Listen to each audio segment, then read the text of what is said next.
Hello बच्चों, आप सभी का स्वागत है ज्ञान गंगा ट्यूटोरियल के ऑनलाइन क्लास में, जिसका सेशन है बीएससी जूलॉजी का सेमेस्टर 1 का यूनिट 2 पोरीफेरा के बारे में हमने पिछले वीडियो में आप लोगों को पढ़ाया था।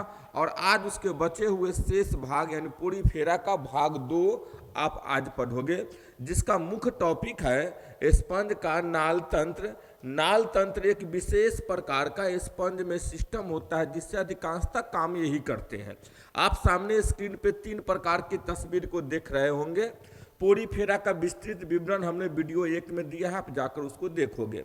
इसमें एक विशेष प्रकार का तंत्र होता है जो जल को अपने अंदर प्रवेश कराता है, एक विशेष प्रकार की लाइन से एक विशेष प्रकार की छिद्र द्वारा अंदर प्रवेश कराता है, उसको बाहर निकालता है। तो इसी को हम जल धारा तंत्र या नाल तंत्र बोलते हैं। नाल का मतलब सीधे समझिए, अपने देहात में नाली बहती है। तो नाली में क्या है, कहीं से पानी आ रहा है, हमारे घर से निकल रहा है, वो नाली के माध्यम से धीरे धीरे एक वेस्टेज के माध्यम से बह जाती है। ठीक इसी प्रकार इसके शरीर में पानी प्रवेश कर रहा है, बाहर निकल रहा है, यही नाल तंत्र है। तो पूरे पोरीफेरा का जितने भी प्रजाति है उसमें 3 प्रकार का नाल तंत्र देखा गया है। सबसे पहला तंत्र आप देखेंगे स्कॉन टाइप का, जो पाया जाता है ल्यूकोसोलेनिया में। दूसरा आप सिस्टम देखेंगे ल्यूकोन टाइप का, जो पाया जाता है स्पॉन्जिला में। और तीसरा देखेंगे साइकोन टाइप का, जो पाया जाता है स्काइपा में। तो आज के सेशन बहुत ही इंटरेस्टफुल रहने वाली है हम लोगों का। हम पढ़ेंगे पोरीफेरा के अंदर विशेष प्रकार के कार्य, वह सांस कैसे लेता है, भोजन कैसे लेता है, शरीर का ग्रोथ कैसे करता है, जनन कैसे करता है, इन सभी चीज़ों को एक ही सिस्टम है जिसको बोलते हैं नाल तंत्र। तो इसके बारे में और नाल तंत्र के अंदर आने वाले कौन कौन से पार्ट्स हैं उसके बारे में पढ़ेंगे, और कितने प्रकार के होते हैं, किस में कौन सा प्रकार का पाया जाता है, तो उन सभी के बारे में पढ़ेंगे। तो चलिए हम स्टार्ट करते हैं आज के इस लेक्चर का, जिसका टॉपिक है स्पंज का नाल तंत्र। पहले नाल तंत्र के बारे में हम समझ लें, जिसको हम जलधारा तंत्र या कनाल सिस्टम अंग्रेजी में बोलते हैं। तो जलधारा तंत्र स्पंजों की कार्यकी में सबसे अधिक जीव संबंधित कार्य करती है और इसी पर उनका जीवन निर्भर करती है। तो जितने भी स्पंज हैं उनका जीवन जो निर्भर कर रहा है वह कर रहा है कनाल सिस्टम पे। इसी धारा के द्वारा स्पंज शरीर और बाह्य माध्यम के बीच होने वाले समस्त विनिमय बनाए रखे जाते हैं। इसी के द्वारा भोजन तथा ऑक्सीजन को शरीर के अंदर लाया जाता है तथा उत्सर्जी पदार्थ एवं जननकारी कार्यों को बाहर निकाला जाता है। एक ही सिस्टम है स्पंज के अंदर, एक जल को अंदर प्रवेश कराना और एक बाहर निकालना। इसी के द्वारा जो है सारे काम करते हैं। कौन कौन से काम कर रहे हैं तो देख रहे हैं, या शरीर के अंदर और बाहर के माध्यम में होने वाले विनिमय यानी किसी भी पदार्थों का आदान प्रदान का काम यही कनाल सिस्टम कर रहा है।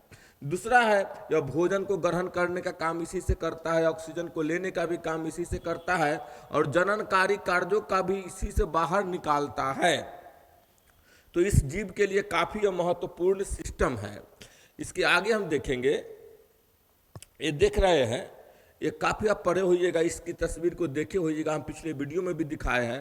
सारे स्पंज के शरीर पर छोटे छोटे छिद्र होते हैं और इसके बीच में एक बड़ी गुहा होती है, खाली स्थान होती है। जो गुहा ऊपर की ओर एक छोटी वृत्ताकार स्थान से बाहर की ओर खुलती है, जिसको अस्कुलम कहते हैं। तो छोटे छोटे छिद्र के द्वारा दिख रहा है पूरे समुद्र से ढका हुआ है, पूरे समुद्री जीव ही है। तो उसके द्वारा जल जो प्रवेश करते हैं बड़ी गुहा में जमा होती है और गुहा से ऊपर वाला अस्कुलम है, इसके द्वारा जल बाहर निकल जाता है और इसी के दौरान यह शरीर के समस्त कार्यों को कर लेती है। इन्हीं चीज को समझे है। तो अब इनको हम देखेंगे ऊपर से कि शरीर की सतह पर असंख्य छिद्रों द्वारा छिद्रित होना सभी स्पंजों का विभेदी लक्षण होता है। ये छिद्र जलधारा को अंदर लेने एवं बाहर निकालने के लिए होते हैं। शरीर के अंदर जल की धारा अवकाशों के एक निश्चित तंत्र से होकर बहती है। ये सभी अवकाश सामूहिक रूप से एक नाल तंत्र का निर्माण करते हैं। विभिन्न स्पंजों में इन आंतरिक मार्गों की व्यवस्था एवं जटिलता काफी भिन्न प्रकार की होती है। कुल मिलाकर समझिए कि जो छोटे छोटे छिद्रों के द्वारा अपने अंदर जल को प्रवेश करा रहा है, ऊपर से एक बड़ी छिद्रों के द्वारा जल को बाहर निकाल रहा है। तो जल को अंदर प्रवेश कराना, बड़ी सी नली में जमा करना, टंकी में जमा करना, जिसको गुहा बोले हैं, आंतरिक गुहा है, और ऊपर की ओर एक ढक्कन के माध्यम से निकाल देना, यही इसका नाल तंत्र है और इसी के माध्यम से सारा काम करते हैं स्पंज। अब इसको हम समझेंगे कि इसमें भिन्न भिन्न प्रकार की प्रजातियों में इसके 3 प्रकार के नाल तंत्र पाए जाते हैं। तो तीनों प्रकार है कौन कौन, सो देखिएगा आप तस्वीर के माध्यम से देखिए। आपके इंट्रोडक्शन में बताया था, यहाँ भी देखिए, तस्वीर को देखिए, समझिए। ये साधारण सा लग रहा है, एक देखिए साधारण सा लग रहा है, इसको हम बोलेंगे एस्कॉन टाइप का, जो पाया जाता है ल्यूकोसोलेनिया में। ये देखिए, ये थोड़ा सा मूड़ मार के है, पेचीदा टाइप के, स्प्रिंग टाइप की आकृति बनाकर, और तब अंदर में छोटी सी गुहा है। अब यह कहलाएगा साइकॉन टाइप का।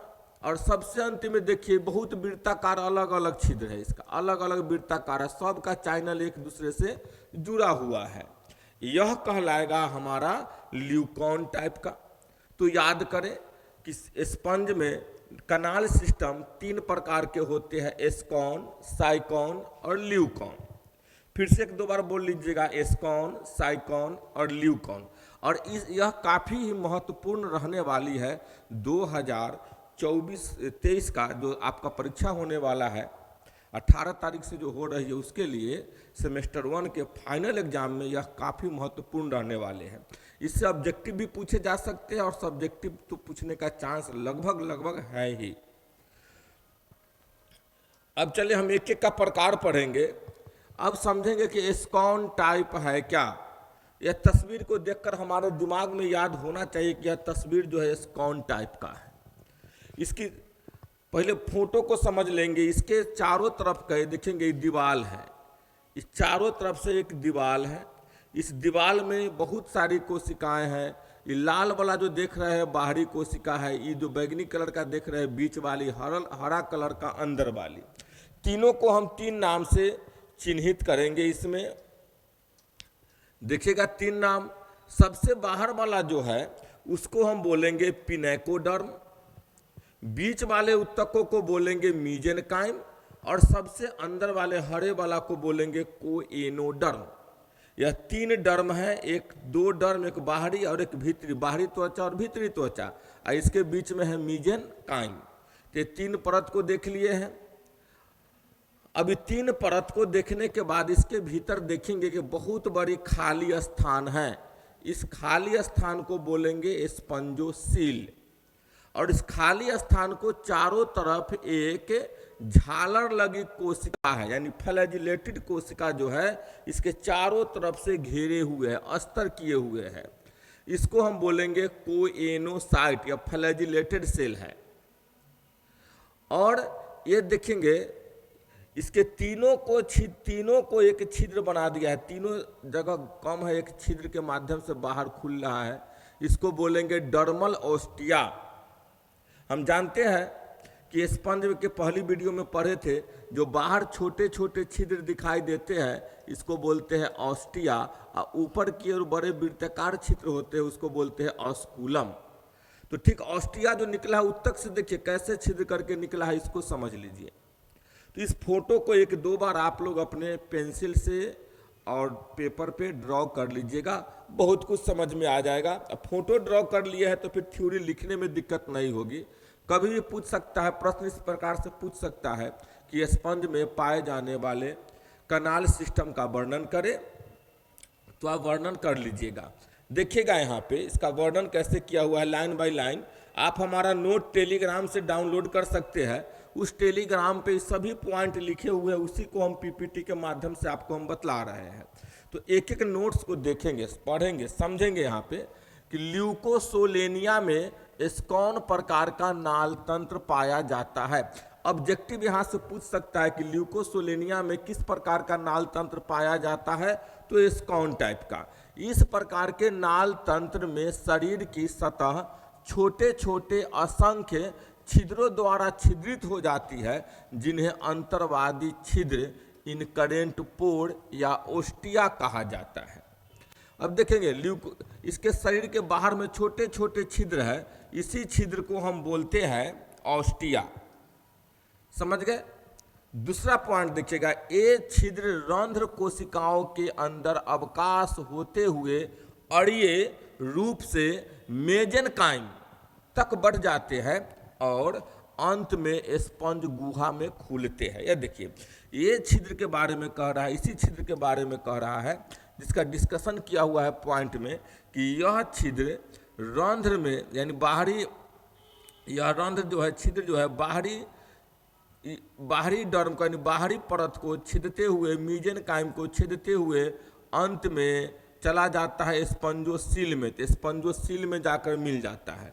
उसी लाइन को डिस्कशन है। तीसरा लाइन समझेंगे, यह स्पंज के शरीर में एकमात्र अकेली बड़ी विस्तृत एवं केंद्रकीय गुहिका होती है, जो काशभीत कीप कोशिकाओं द्वारा आस्तरित होती है। इसके बारे में बोल रहा है, इतनी बड़ी रचना जो है वह स्पंज के शरीर में एकमात्र अकेला बहुत बड़ी गुहिका होती है। गुहिका मतलब खाली स्थान होती है, जो छोटे छोटे छिद्र द्वारा जुड़ी होती है।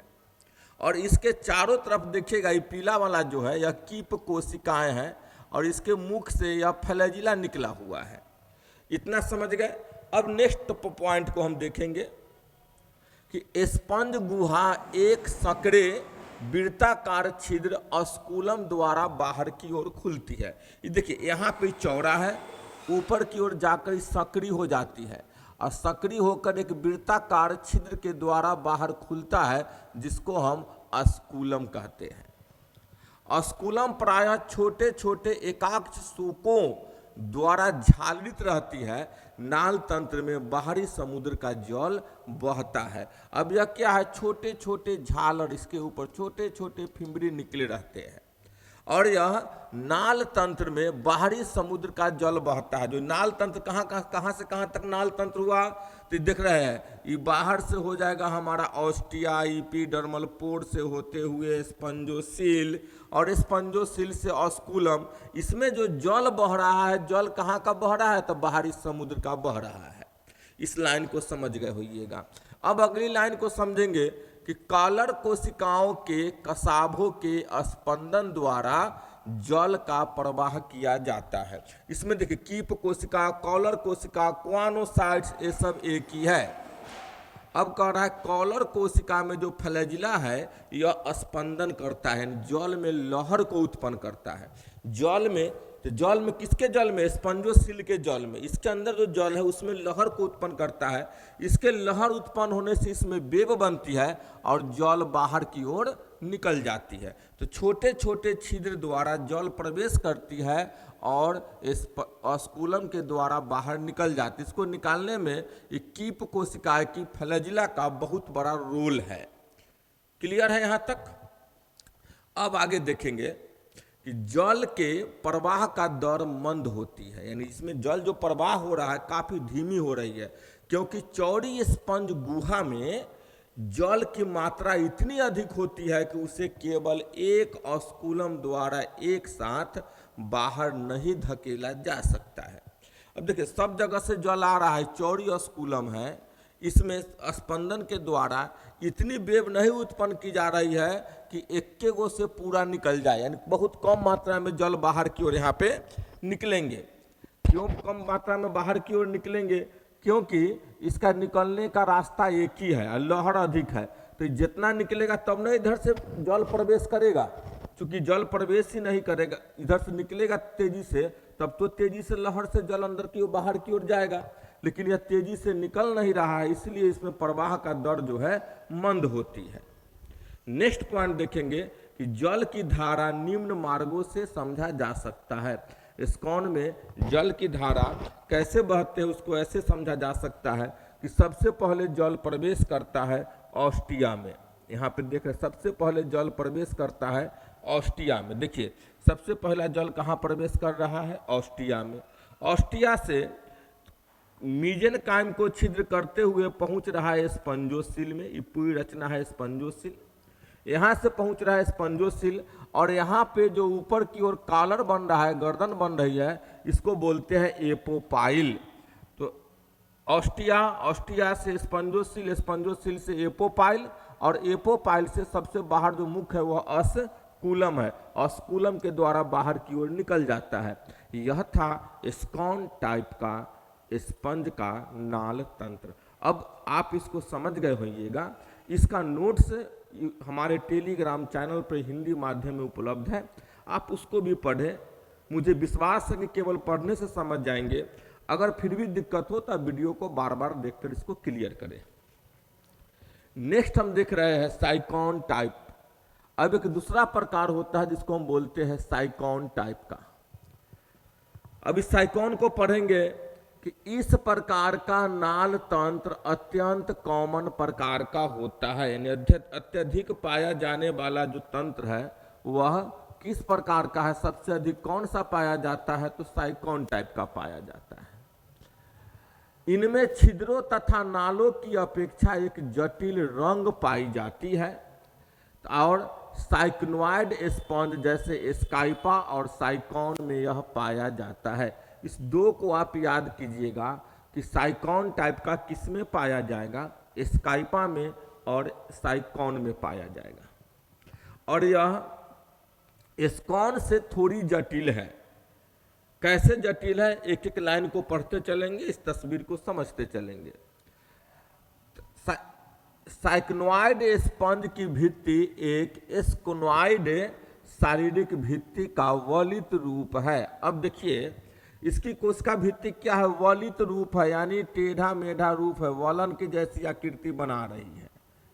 वहां देखे थे स्कॉन टाइप में सीधा रचना है, कोई मुड़ा हुआ नहीं था, लेकिन यहाँ क्या है, मुड़ा हुआ रचना है, टेढ़ टाढ़ रचना। इसलिए बोलेंगे कि साइकॉन टाइप का नाल तंत्र जो है थोड़ी जटिल होती है स्कॉन से।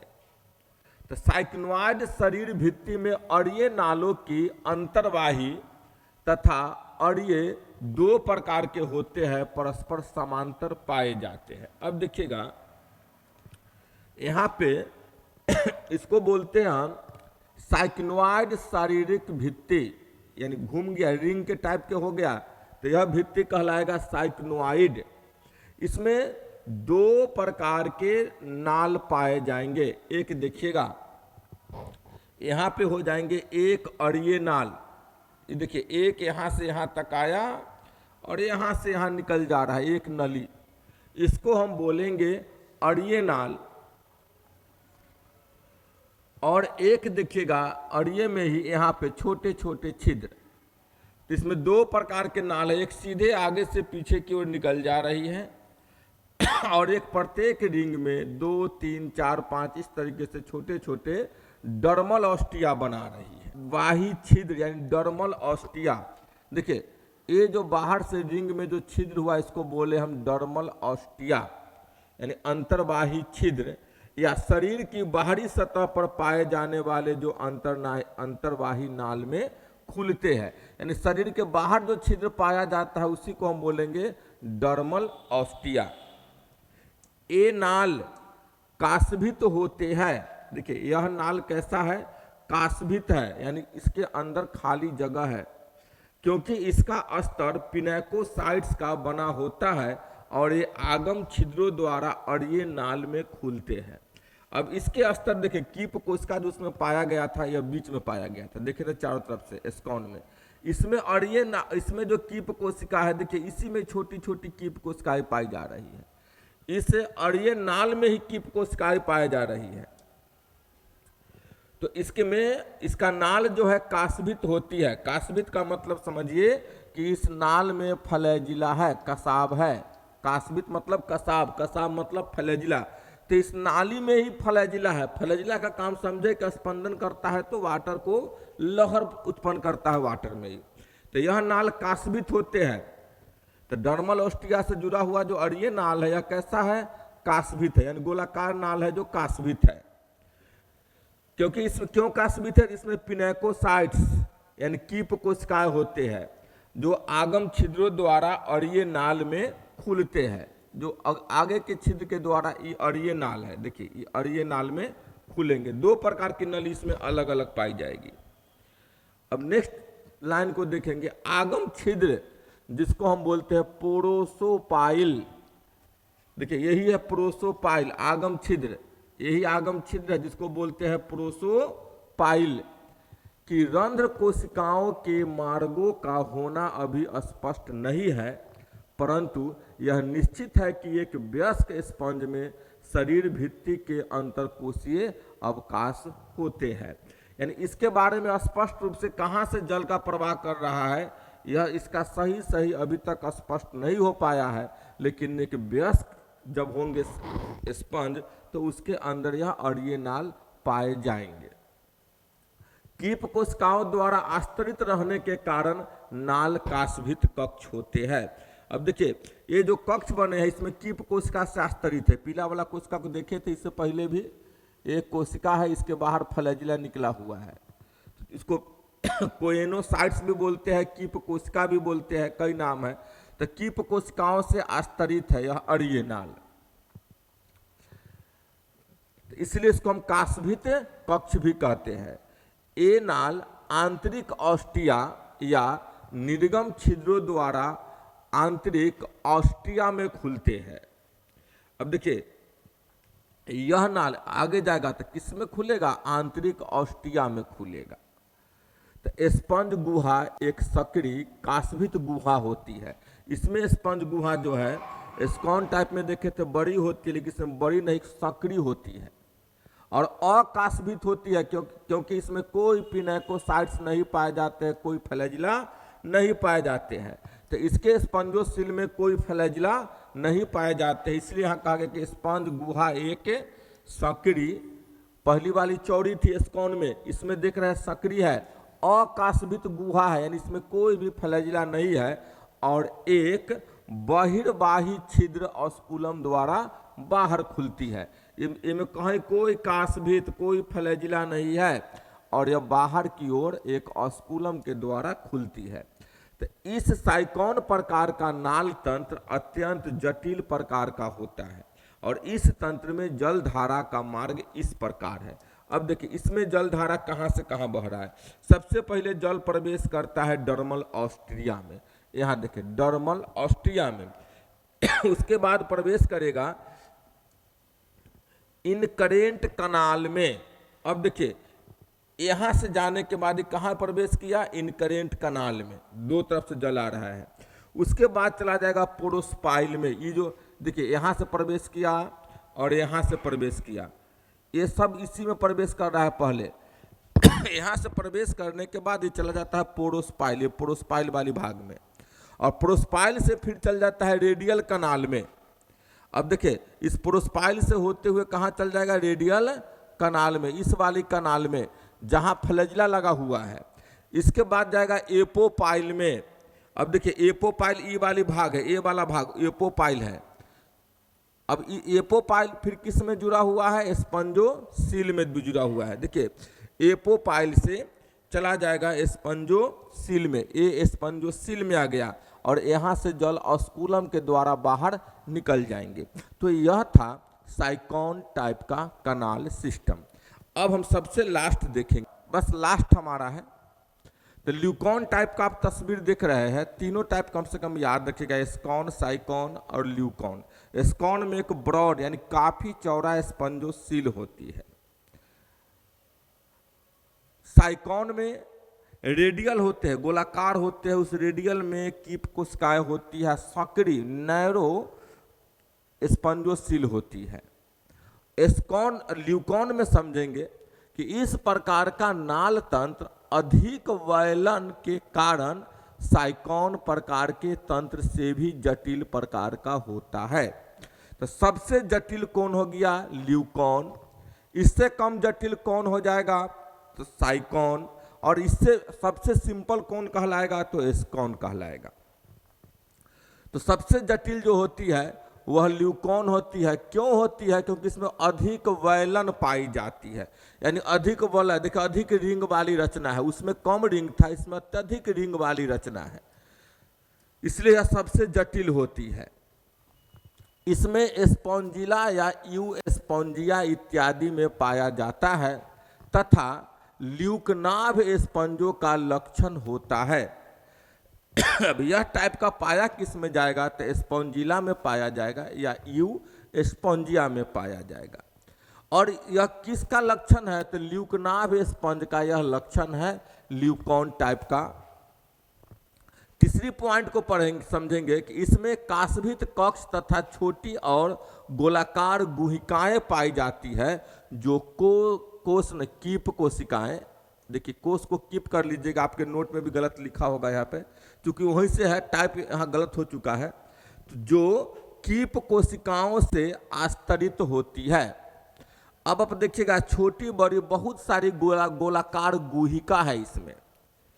उसमें एगो देखे थे बड़ी सी स्पंजोसील, इसमें छोटी छोटी बहुत सारी गुहिका बहुत सारी दिखाई देगी या।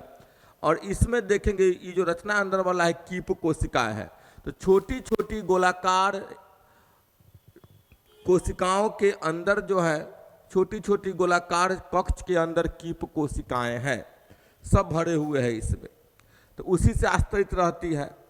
अंतर्वाही नाले आगम द्वारा इन कक्षों में खुलती है। देखिए इनकरेंट कनाल, अंतर्वाही नाल, डर्मल ऑस्टिया, सबसे पहले जो बाहर की ओर छिद्र है उसको बोलेंगे डर्मल ऑस्टिया। यह इसके लेयर को, इसके चमड़ भित्ति को छिद्र कर जो नली निकल रही उसको बोलेंगे इनकरेंट कनाल। तो इससे होते हुए पहुंच जाता है यह कक्ष में। कौन सा कक्ष है, तो फ्लैजिलेटेड चेंबर है, यानी कास्भित कक्ष है, उसमें पहुंच गया। उसके बाद दूसरी ओर के कक्ष निर्गम नालों द्वारा बहिर्वाही नालों का विकास हो जाता है। अब यहाँ पे देखेंगे नाल को समझिएगा, चेंबर और नली को समझिए। ये बाहर में डर्मल ऑस्ट्रिया है, शरीर के बाहर छोटे छोटे छिद्र है, इस छिद्र के द्वारा आगे बढ़ने वाली नली को बोलते हैं इनकरेंट कनाल, अंतर्वाही नाल। और यह छोटे छोटे कक्ष जो है इसको बोलते हैं फ्लैजिलेटेड चेंबर, जिसमें खाली स्थान है। और यह कक्ष देखिएगा आपकी कीप कोशिकाओं से आस्तरित है, घिरी हुई है। और इससे बहुत सारे चेंबर एक दूसरे से मिलकर निकल रहा है। इससे बहुत सारे चेंबर एक दूसरे से मिलकर एक दूसरे नली में जा रही है। और यहाँ तो इसको बोलेंगे हम एपोपाइल। और सभी नली को एक साथ मिलाकर इसके बीच में काफ़ी सक्रिय स्पंजोसील है, गुहा है, इसमें भेजता है, जिसको बोलेंगे एक्सकरेंट कनाल। और यहाँ से इस कनाल के द्वारा बाहर से फिर से ऑस्कुलम के द्वारा यह बाहर निकल जाएगा। यही है साधारण सा एस्कॉन ल्यूकॉन टाइप का। यहाँ पे प्रिंट गलत है, इसको हम एस्कॉन नहीं पढ़ के इसको हम पढ़ेंगे ल्यूकॉन, इसको हम पढ़ेंगे ल्यूकॉन टाइप का। तो यह ल्यूकॉन टाइप का है, स्पॉन्जिला में पाया जाता है। तो अंतर्वाही नाले आगम द्वारा इन कक्षों में खुलती है तथा दूसरी ओर के कक्ष निर्गम नालों द्वारा बहिर्वाही नालों का विकास हो जाता है। यानी अंतर्वाही नाल, बहिर्वाही नाल। अंतर्वाही नाल जो बाहर से ऑस्टिया से आ रहा है, और इस कक्ष से दूसरे कक्ष में जो खुलता है उसको हम बहिर्वाही नाल कहेंगे।